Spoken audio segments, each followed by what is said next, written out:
नमस्कार, live cities की night bulletin दिन भर बिहार में आपका स्वागत है। मैं हूं आपके साथ प्रीति झा। खबरों की शुरुआत करेंगे, लेकिन उससे पहले एक नजर डालते हैं आज की सुर्खियों पर। जमीन सर्वे को लेकर सम्राट चौधरी का बड़ा बयान। पटना में जदयू की बैठक से पहले बोले मंत्री विजेंद्र यादव, हम जदयू में नहीं, विजेंद्र यादव छोड़ेंगे जदयू। तेजस्वी का आया बड़ा बयान। तेजस्वी के आरोप पर अशोक चौधरी का पलटवार। जदयू कार्यकारी अध्यक्ष ने खोल दिया बड़ा राज। पीके ने चुनाव आयोग की विश्वसनीयता पर उठाए सवाल। बिहार में जितिया के दिन बंद रहेंगे स्कूल। जमुई में धसा बेली पुल। जहानाबाद में अनियंत्रित स्कूल बस से कई लोगों को रौंदा। बिहार में अगले 2 दिनों तक होगी तेज बारिश। और अब खबरें विस्तार से। जमीन सर्वे को लेकर लोगों में मची अफरा तफरी के बीच राज्य सरकार ने बड़ा ऐलान किया है। उप मुख्यमंत्री सम्राट चौधरी ने कहा कि जमीन सर्वे को लेकर कोई डेडलाइन नहीं होगा और लोगों को संतुष्टि है कि सरकार सर्वे जारी रखेगी। जब तक लोग अपनी सभी तरह के डॉक्यूमेंट्स उपलब्ध नहीं करवाएंगे, सर्वे जारी रहेगा। पैनिक होने की जरूरत नहीं है।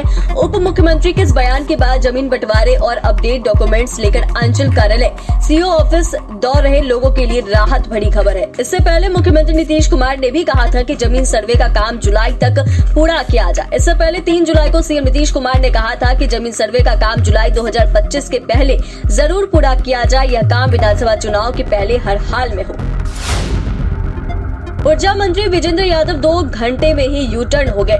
दरअसल जब मंत्री विजेंद्र यादव जदयू कार्यालय आए थे, उस वक्त लगे पोस्टर में उनकी तस्वीर नहीं थी। मीडिया कर्मियों ने जब उनसे इस बारे में सवाल पूछा तो मंत्री ने खुद को जदयू में नहीं है कहकर कार्यालय के अंदर चले गए। नीतीश सरकार की वरिष्ठ मंत्री के इस बयान के बाद सियासी गलियारे में हड़कंप मच गया। सफाई का दौर शुरू हुआ, लेकिन मीटिंग खत्म होते ही चंद घंटे में खुद मंत्री विजेंद्र यादव पलट गए और अपने द्वारा कहे गए बयान को मजाक बताया। इसके पीछे तर्क देते हुए उन्होंने यह भी कहा कि अगर वो नाराज रहते तो फिर मीटिंग में क्यों जाते। ऊर्जा मंत्री ने यह भी कहा कि 2025 में नीतीश कुमार के नेतृत्व में ही बिहार में सरकार बनेगी। जदयू की ओर से 2025 विधानसभा चुनाव को लेकर मंथन हो रहा है। अब इस मामले में तेजस्वी यादव का बड़ा बयान सामने आया है। तेजस्वी यादव ने कहा कि विजेंद्र यादव किसी बात से आहत होंगे, सीएम नीतीश ही जाने। तेजस्वी ने कहा कि बुजुर्ग हैं, उनको लेकर हम क्या बोले, किसी बात से आहत होंगे, उनकी पार्टी में वो जाने, मुख्यमंत्री जाने। वहीं इसके साथ ही जब तेजस्वी यादव से पूछा गया आपकी यात्रा को लेकर जदयू पार्टी में बेचैनी हुए, तो इसको लेकर तेजस्वी ने कहा कि बेचैनी तो बढ़ी हुई है। उन्होंने कहा जब वो दरभंगा में कार्यक्रम कर रहे थे तब वहां सीएम नीतीश ने बाकायदा सीआईडी और स्पेशल ब्रांच के लोगों को भेजा था। पत्रकार के रूप में सीआईडी के लोग बैठे हुए थे। सीएम की निगरानी तो अच्छे से चल रही है। खास ये निगरानी अपराधियों के खिलाफ की होती तो ये अलग बात होती। तेजस्वी यादव ने संवाद यात्रा के दौरान नीतीश सरकार पर जासूसी करने का आरोप लगाया था। तेजस्वी यादव के आरोप पर मंत्री अशोक चौधरी ने कहा कि जासूसी उसकी कराई जाती है जिससे डर हो, भय हो। अशोक चौधरी ने मुख्यमंत्री नीतीश कुमार की तारीफ करते हुए कहा कि वो इन सब चीजों में विश्वास नहीं करते। उन्होंने कहा कि नीतीश कुमार विकास पर और सबको साथ लेकर चलने में विश्वास करते हैं। हमारे नेता ने 18 साल में उनके पिताजी की जासूसी तो करवाई ही नहीं। जो मजबूत थे, उनका आधार था, उनको लोग मानते थे, उनकी जासूसी तो करवाई ही नहीं, तो तेजस्वी यादव की जासूसी क्यों करवाएंगे। तेजस्वी के बयान पर भड़कते हुए अशोक चौधरी ने कहा कि जो आकंठ भ्रष्टाचार में डूबे हों, उनको हर जगह भ्रष्टाचार ही दिखता है। कंटेंट पर कुछ नहीं बोले। 700 मेगावाट बिजली था और 18 साल में 8000 मेगावाट हो गया है। देश में जाति गणना कराने को लेकर तमाम विपक्षी पार्टियां लगातार बयानबाजी कर रही है। अब इसको लेकर जदयू के कार्यकारी अध्यक्ष संजय झा ने बड़े राज से पर्दा हटा दिया है। उन्होंने बताया कि मुंबई में हुई इंडिया की बैठक में मुख्यमंत्री नीतीश कुमार ने सबसे पहले देश में जाति गणना कराने का प्रस्ताव रखा था, लेकिन कांग्रेस और बंगाल की पार्टी सभी पार्टियों ने इस पर चुप्पी साध ली। आज वह लोग जातीय गणना कराने की बात कर रहे हैं। उन्होंने कहा कि बिहार इकलौता ऐसा राज्य है जहाँ जातीय गणना कराई गई और उसकी रिपोर्ट सार्वजनिक भी की गई। यहाँ तक उसे लागू भी किया गया। अगर इसमें आगे कुछ होता है तो यह अच्छी बात है। संजय झा ने तेजस्वी की यात्रा पर तंज कसते हुए कहा कि लोकसभा चुनाव में उन्होंने कितनी यात्राएं की थी और उन्हें कितनी सीटें मिली है, यह सभी को पता है। वह इतने ही सीट जीत सकते हैं। आने वाला चुनाव में भी यह आंकड़ा बढ़ने वाला है। चुनाव आयोग को लेकर देश में सियासत होती रहती है।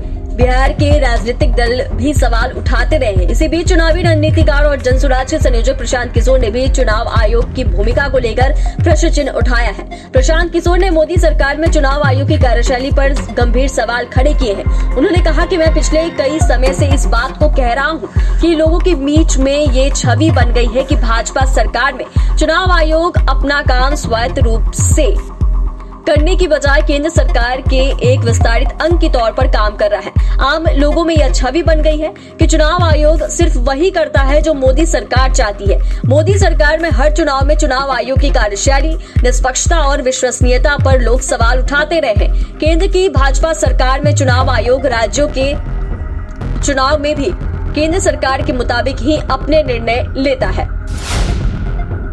बिहार के विद्यालय में अर्धवार्षिक परीक्षा को लेकर राज्य शिक्षा शोध परियोजना परिषद ने परीक्षा की तिथि निर्धारित की। परीक्षा की तिथि को लेकर शिक्षक संगठनों के विरोध के बाद शिक्षा विभाग ने द्वितीया के दिन में परीक्षा को रद्द करके उसे अगले दिन 26 सितंबर को आयोजित करने का आदेश जारी किया है। बता दें कि बिहार में आगामी 18 सितंबर से 26 सितंबर तक प्रदेश के 8वीं कक्षा तक के विद्यालयों में अर्धवार्षिक परीक्षा का आयोजन हो रहा है। 26 सितंबर को कक्षा 1 और 2 की अंग्रेजी विषय की मौखिक परीक्षा सेकंड शिफ्ट में आयोजित होगी। शिक्षा विभाग के माध्यमिक शिक्षा निदेशक योगेंद्र सिंह ने 25 सितंबर की परीक्षा को 26 सितंबर को आयोजित करने को लेकर निर्देश पत्र जारी किया है। ऐसे में अब 25 सितंबर को विद्यालय में अवकाश रहेगा।